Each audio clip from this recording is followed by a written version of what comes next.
She looked in the mirror, and I don't know why, but she said his name the last time. Candyman. She turned out the lights.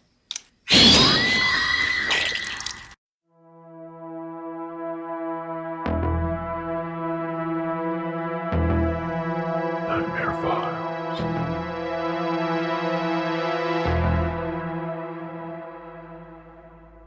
In 1992, the world was introduced to a new legend. In 2021, a new version of the sadistic legend will be released. Those who think that the movie is pure fiction are highly mistaken.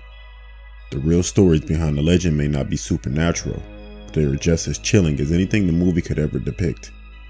These are the true stories behind the iconic movie, Candyman.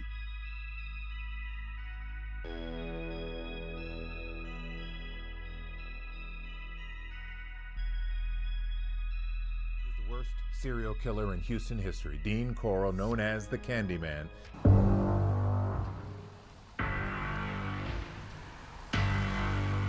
It's one of Houston's most coveted neighborhoods. Everything we did, we walked, we played outside. It's a terrible thing and it should have never taken place. They had no idea he was murdered by Dean Corll, a serial killer known as the Candyman.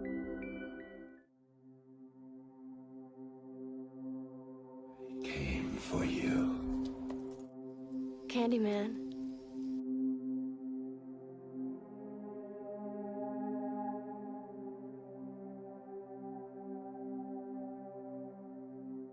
Built in the middle part of the last century, the Grace Abbott homes, high-rises in Chicago, were home to a melting pot of people. You had drug addicts, those down on their luck, and the mentally ill, career criminals. They were all in the same place. On April 22nd, 1987 at 8:45 p.m., Ruthie Mae McCoy called the police in a panic. She told the operator that an intruder had threw her cabinet down.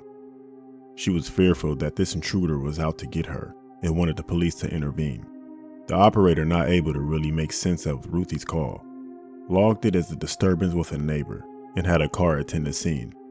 Between 9:02 p.m. and 9:04 p.m., two other neighbors called the police, both reporting hearing gunshots in room 1109, Ruthie's apartment number. Police arrived at 9:10 p.m. They knocked on Ruthie's door and called her phone. No answer. So they left. It wasn't until 2 days later that the door was broken down and Ruthie Mae McCoy was found dead, shot 4 times. Also, her bathroom cabinet was missing, revealing a large crawl space behind it. This was how the real-life Candyman entered apartments. When the projects had been designed, all of the pipes were connected through a crawl space behind the bathroom walls. These were accessed by removing the bathroom cabinets, making it really easy for repairs. But it also made it really easy for people to break in. But who killed Ruthie Mae McCoy? The apartment next to Ruthie Mae McCoy's was 1108. Fellow residents Edward Turner and John Hondras had been there that day hanging out. A friend allegedly showed them how easy it was to break into the apartment next door, using the bathroom cabinet as access. Tim Brown, the main witness during the trial against Turner and Hondras in 1990, told the court that he had seen them break into apartment 1109 and then heard several gunshots. Turner and Hondras then left through the front door of 1109 carrying a TV, a rocking chair before disappearing. A few hours later, they allegedly returned to clear up the spent shell casings from the apartment. Turner's girlfriend testified that later that night, he had bragged to her about shooting someone. Hondras' girlfriend admitted that they had left her with a rocking chair and a TV for safekeeping. Edward Turner testified his own defense. He stated that he was in 1108 when he heard gunshots and ran down to the lobby. 30 minutes later, John Hondras came down alone. Going back to 1108, they saw a TV sitting outside 1109 and a third man carrying a rocking chair out of Ruthie Mae's apartment. Turner took a look in and saw a dead body in the bedroom. At this point, the third man left the rocking chair and went away, leaving the TV and the rocking chair with Turner and Hondras. Neither denied trying to stash the stolen items with others, but they sure denied killing Ruthie. With no physical evidence to tie them to the crime, they were acquitted and found not guilty. To this day, the real-life Candyman has never been caught. Thankfully, those projects have all been torn down.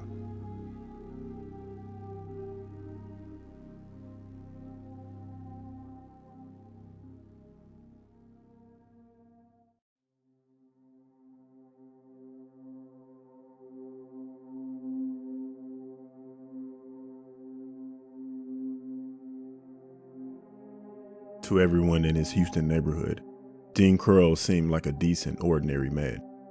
He was known for spending most of his time at the small candy factory that his mother owned, and he got along well with many of the neighborhood kids. He even gave free candy to local school children, which earned him the nickname Candyman. But behind his sweet smile, Dean had a dark secret. He was a serial killer who murdered at least 28 young men in the early 1970s.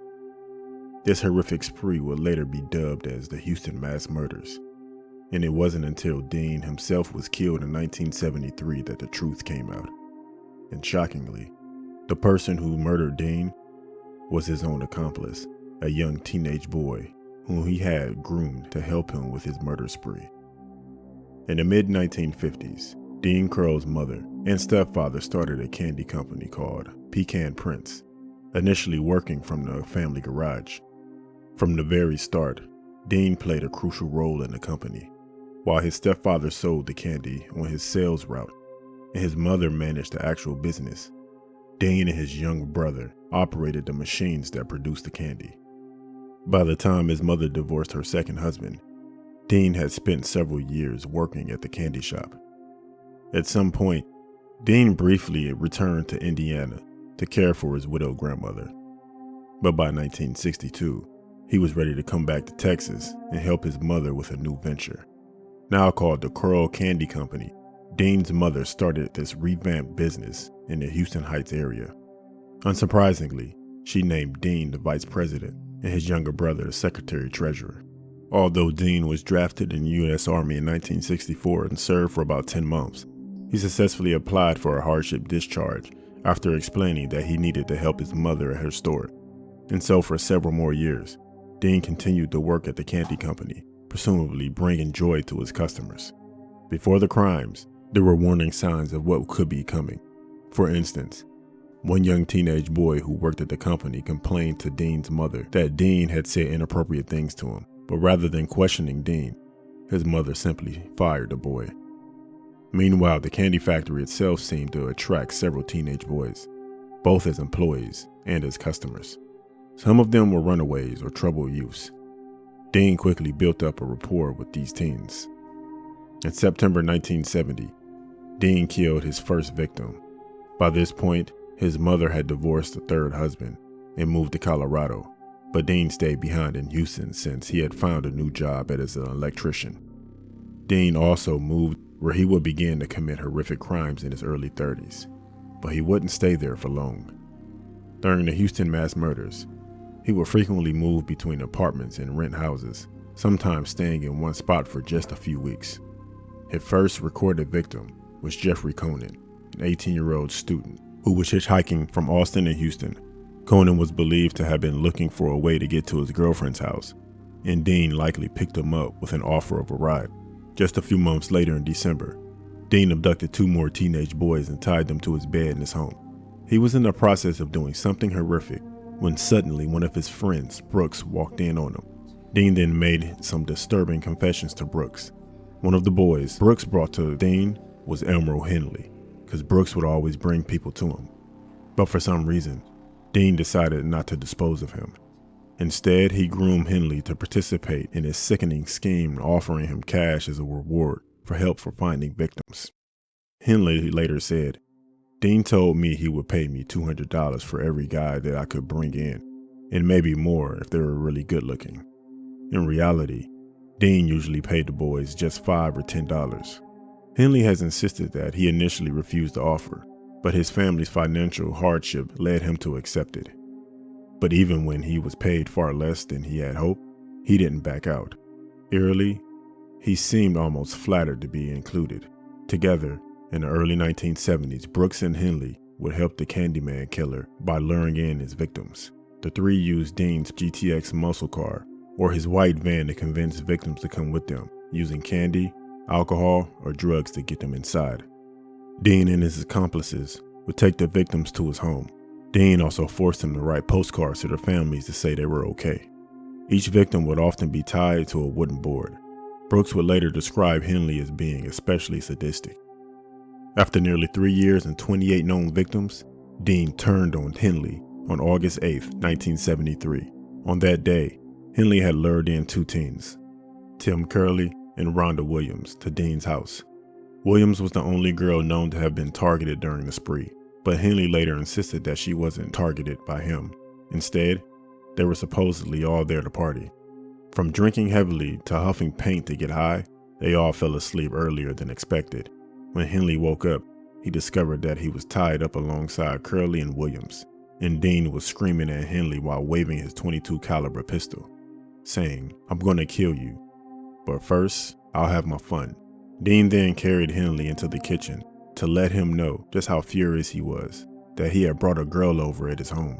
Henley pleaded with Dean to untie him, saying that the 2 of them could kill both Williams and Curley together. Eventually, Dean did untie Henley and brought Curley and Williams into the bedroom to be tied up to the wooden board.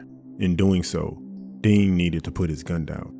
Williams, who survived the attack and only spoke publicly about it in 2013, recalled that Dean's behavior had visibly shaken something in Henley's mind.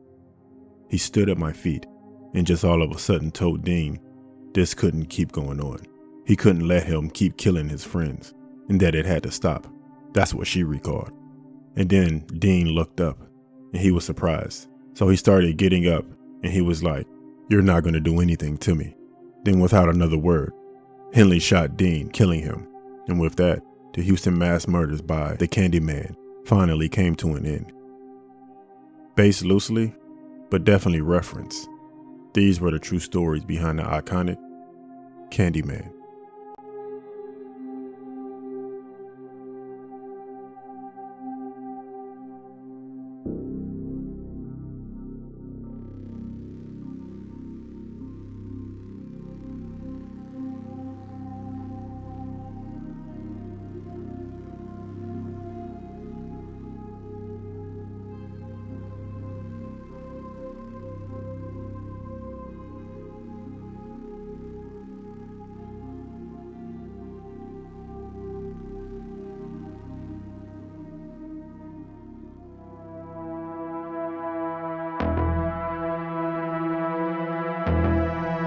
Nightmare Files.